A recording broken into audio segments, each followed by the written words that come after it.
Hello and welcome to Cool Schools. I'm Bob Driscoll. This is the only show in Central New York dedicated just to our schools. Today we're going to talk about an important topic, remote learning, its evolution, and what we've seen since the pandemic and what we can expect going forward.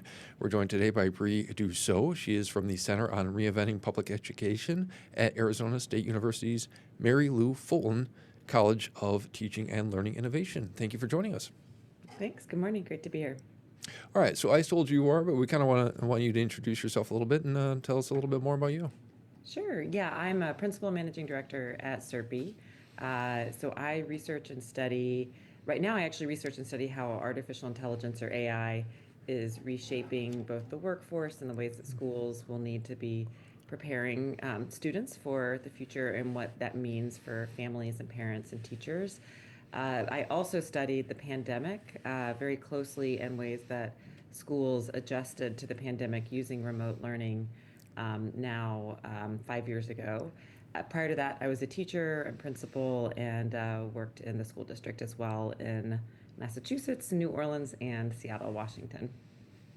Yeah, the AI topic, that's another one that fascinates us. About a Yeah. month or so ago, we had a couple episodes based on that topic Mm. itself, because that's changing the world.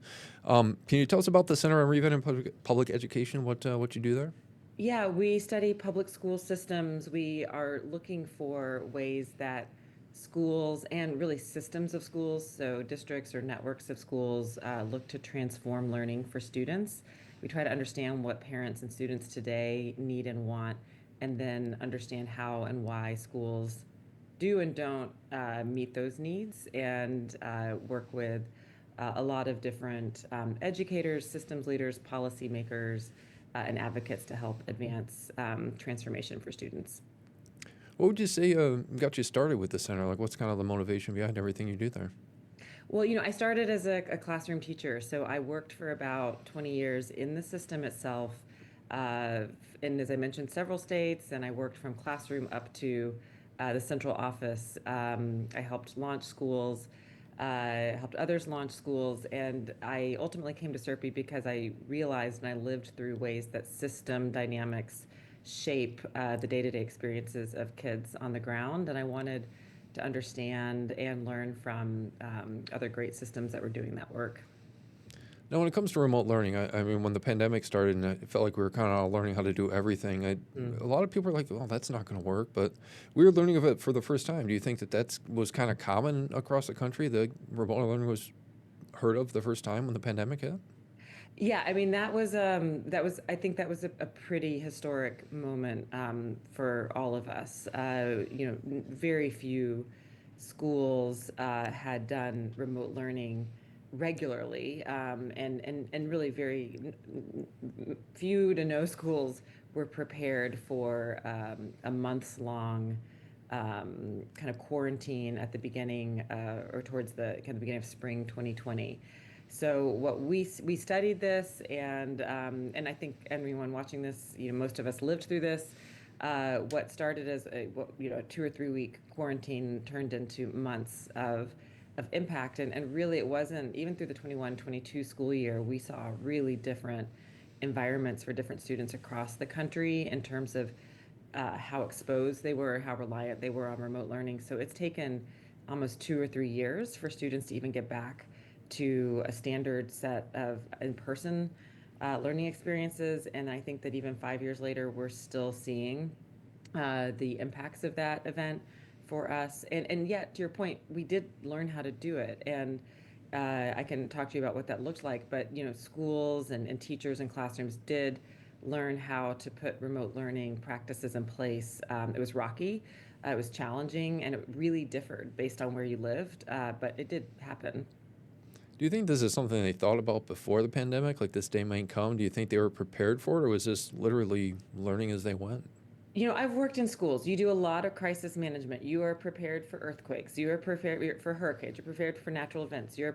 Sadly, you're prepared for shooter events. You have a lot of preparation and drills, fires that you go through. I don't think many schools prepared for a long-term remote learning experience, just because none of us have ever been through that. That being said, most school districts do have if they're big enough, do have some kind of remote learning option in place, or at least many do. And so there were and still are pockets of exposure and readiness to do remote learning. And we did see some districts actually and schools able to lean into those experiences to prepare pretty quickly. Interestingly, we also saw some districts able to respond pretty quickly to remote learning because they had to do it before. And one great example is some districts in Florida moved pretty quickly to offering almost universal remote learning, say within a week of quarantine, because they had set up virtual schooling to accommodate hurricanes. So I do think that there are some kind of exceptions to the rule, and that there are some systems that have had to prepare, and some schools that have had to prepare more for different types of natural events, but most of us were caught flat-footed because there are a lot of scenarios you can't quite imagine would happen, and this was one of them. Now, years after the pandemic first came around here, we're still using remote learning so much. Does it have benefits that justify that? Like, what do you think some of the benefits are? Yeah, yeah, it is. It is a legacy of the pandemic, and I do think there's some benefit. We talked through benefits and risks and costs. Also, I'll name that I do study AI, and it sounds like you all have been talking about this. I think that technology in general is increasingly a part of our day-to-day lives. It will increasingly be a part of the workforce and jobs that our children go into. So I think remote learning is here to stay. It will probably continue to evolve as the technology evolves. But yeah, the pandemic gave us a taste of it more universally. Some of the there are and were positive aspects of remote learning. First of all, some students choose remote learning now. There are schools, there are virtual schools, there are remote learning academies for certain profiles of learners, especially students who are self-directed. They like to self-pace. They like to make choices, and we heard from some students they actually like a very consistent, calm learning environment that they're in control of. They may prefer remote learning. There are some students who actually thrive in remote learning that may not thrive in a traditional classroom setting. Remote learning can also, depending on what the quality of the curriculum, the remote curriculum that's being used, whether it's asynchronous or not, which means like a live teacher or a recorded program, the types of platforms and curriculum now are improving. They can be pretty personalized. They can really diagnose real time and meet students where they're at. In some cases, remote learning may give a child the option to join into a class, even if they may have some physical barriers to getting to class. So there are ways that remote learning is quite helpful. And even if you go into a regular in-person class right now, you will see classes move towards not remote, the teachers in the room, but you will see classes move towards computer-based instruction strategically at moments based on the teacher's design. So there are elements of remote learning that are just more integrated into our day-to-day and that have value. No, there's a lot of positives. Obviously, we're still taking advantage of it. But do you think there's any negatives out there with remote Yeah. learning? I think a lot of us experienced some of the challenges and the negatives too during the pandemic. Some of the negatives are, first of all, it's hard. Again, it kind of depends on the student and their learning profile. Some students actually don't do as well remotely. They prefer and benefit from having an adult nearby. I think that in general, we know that learning happens in relation between student and adult, between student and the content that they're learning, and also between student and student. And so those relationships need to be maintained. Remote learning can make it harder to keep those relationships intact for students who really need that in-person element. Also, it can be really challenging to measure and evaluate attendance. Students may be present or logged in, but they may not be engaging. So if you don't have an adult in the room, it's really hard to measure that. We saw that during the during the pandemic. Teachers really need to be supported in how to conduct remote learning effectively. They need training, they need practice, and they need access to quality platforms, either quality online curriculum that's been vetted and has an evidence base, or tools that are effective at meeting students where they're at, since the teacher won't be in the room with them. And then finally, remote learning can be pretty varied in its effectiveness with some of our most marginalized populations. So students who have IEPs, or students who may be language learners, or unhoused students, those students may or may not have access to the tools or to the accommodations that they need to be successful. And so remote learning can deny them of that. And then lastly, Wi-Fi and broadband access is still intermittent in many places. So remote learning expects or assumes that you have access to a computer and to the internet, and we know that that is just simply still not the case in many parts of where our country, where kids live. What do you think when it comes to like the ability to learn effectively at home? Like, math was always hard for me. Can kids learn effectively math remotely, or is it better in person? Like, do you think that remote learning can slow a learning curve, a learning process? Yeah, it's a good question. Honestly, we're collecting data on this right. We are learning right now about what kinds of subjects tend to be a little bit easier or harder to be taken in if there isn't an adult present, or for students, using an online course. So during the pandemic, we saw universally that students struggled to learn at the same rate. And the nation's report card called NAEP, which is assessed every year, shows that we have seen declines across all grade levels um, since the pandemic. And so I think we've got some pretty compelling data that for a variety of reasons, students are not succeeding as well now as they may have been during the pandemic, and likely that was in part due to this longer stint of remote learning. Again, that being said, it does depend. So if you didn't enjoy math, and I was a math teacher, so Oh, sorry, that was the wrong it's topic to okay. bring up then. I was so used to it. But if you did not enjoy math, it depends for what reasons. We do find many parents have probably heard of the Khan School, which is a pre-pandemic. It's actually just like recorded videos of a guy who was great at explaining math. We have seen some students thrive pre-pandemic with programs like that, and there are more sophisticated math programs now that actually either gamify or make interesting, or can actually diagnose gaps in students' learnings that in a way that may be hard for a teacher to live real-time diagnose, and then meet them exactly where they're at. We have seen some tools really work for students. At the same time, if the reason why you didn't like math was that you needed more explanation, you needed one-on-one support, maybe you needed to be able to connect it to other things that you were learning in your classes that maybe your own teacher would know, or you needed someone to know you personally to design an experience for you, then remote learning is a lot more challenging. So it does vary student by student. And I think one element of remote learning that is a broader question, but it's an example of something that we look at our center, is this idea of choice. And if you're a student, what choices do you have? And so, and I think parents with lots of kids, with more than one child, see this a lot. You may have one student who really thrives in one kind of classroom or learning environment, and you may have another child who needs a totally different set of parenting to instructional support. So what kind of choices might a student have? Some students may choose remote learning, or may choose online or adaptive self-directed learning.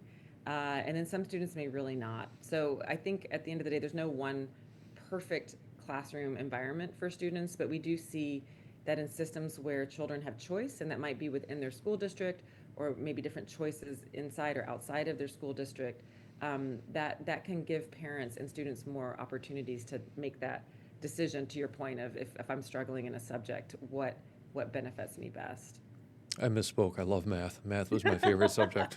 I promise. I Great. promise. From a teacher's standpoint, like if you know you're going into a class and you got to give instruction on remote learning, are there steps teachers can take, any that are watching right now, that can help them teach effectively when it comes to remote learning? It's been a long time since I was in the classroom. And we are not experts on pedagogical approach or training. It'd be hard for me to comment on precisely what to do. But what we did, what we learned during the pandemic, and that we have been in conversation with teachers, and for many different studies that we're in during the pandemic and now, what we hear over and over from teachers is that they need more time, they need more resources. They very much benefit from professional learning experiences, cohorted learning experiences where they can work with peers, and where they're given enough time to learn, and access to training to learn new approaches. Uh, so, um, in general, teachers, if teachers are going to be teaching remotely, this would be something that they also need to learn how to do, and need to be supported in. Teachers also, there are different kinds of curriculum. And so depending on what school you're in, your school may have purchased curriculum that has an entire online component to it where parents or students can log in and access lessons or access videos. That teacher will have a different set of resources on hand than a teacher whose school or district may not have purchased a curriculum that has those options. And so it needs to be pretty customized.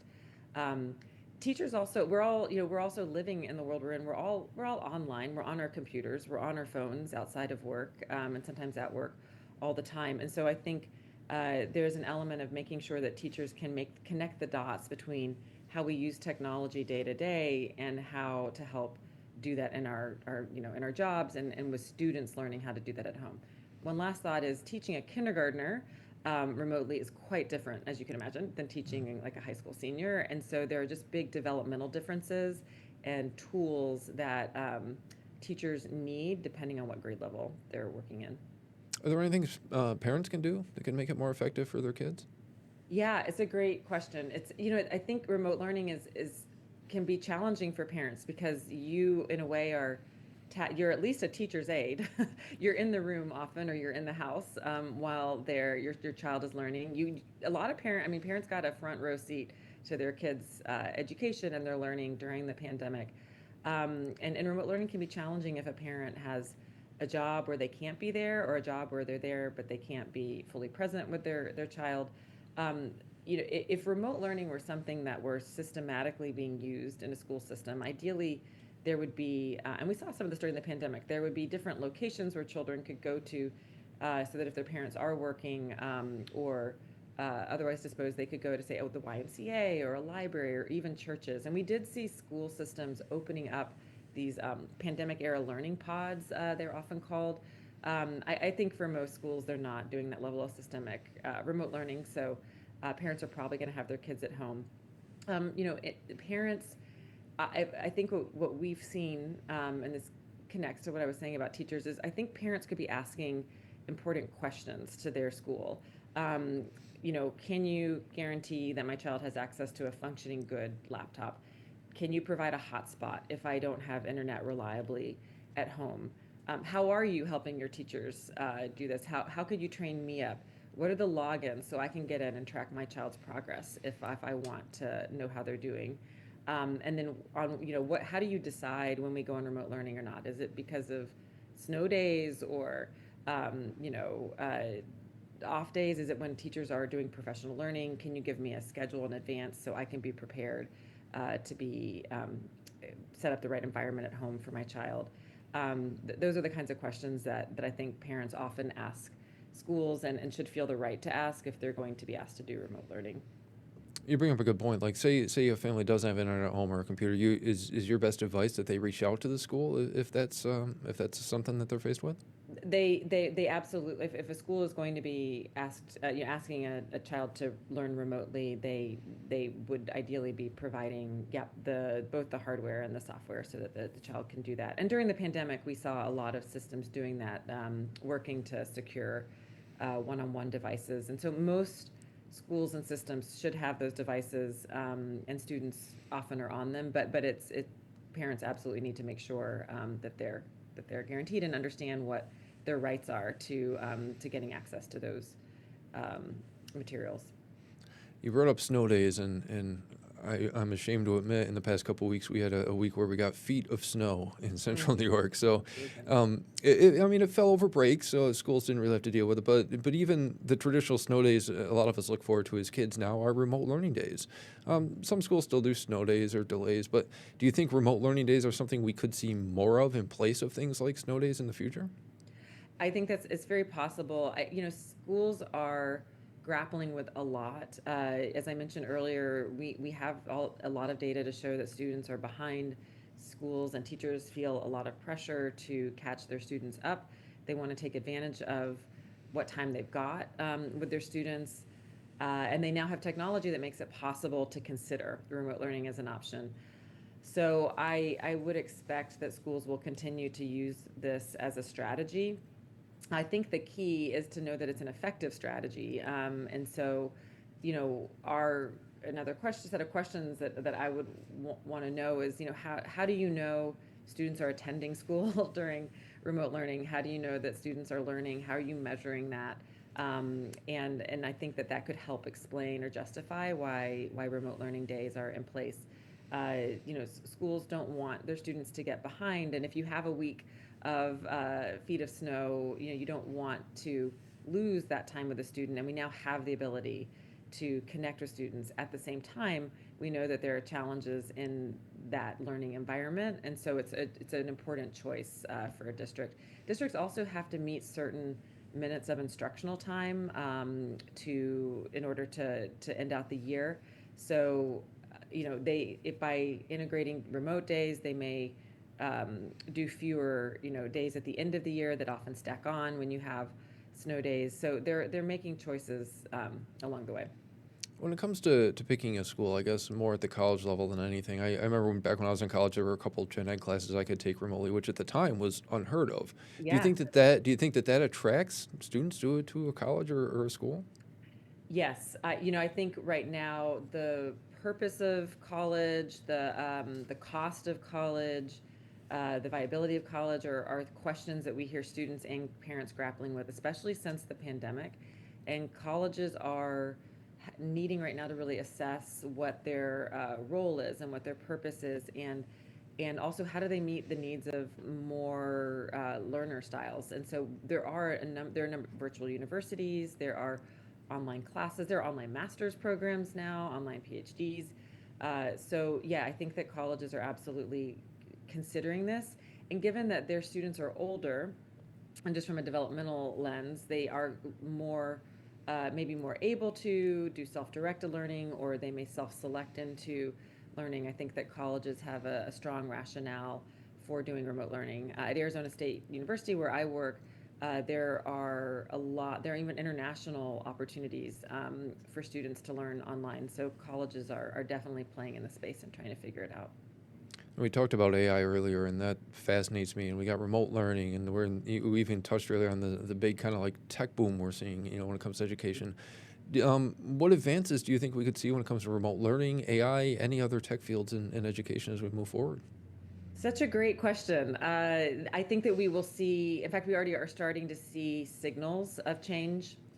Um, One interesting thing that we're seeing are schools that pair AI tools or AI technology embedded in learning curriculum with the opportunity to do remote or in-person learning, and then changes to students' school day or the way they spend their time. So, for example, there are some schools that are small now; they're being piloted.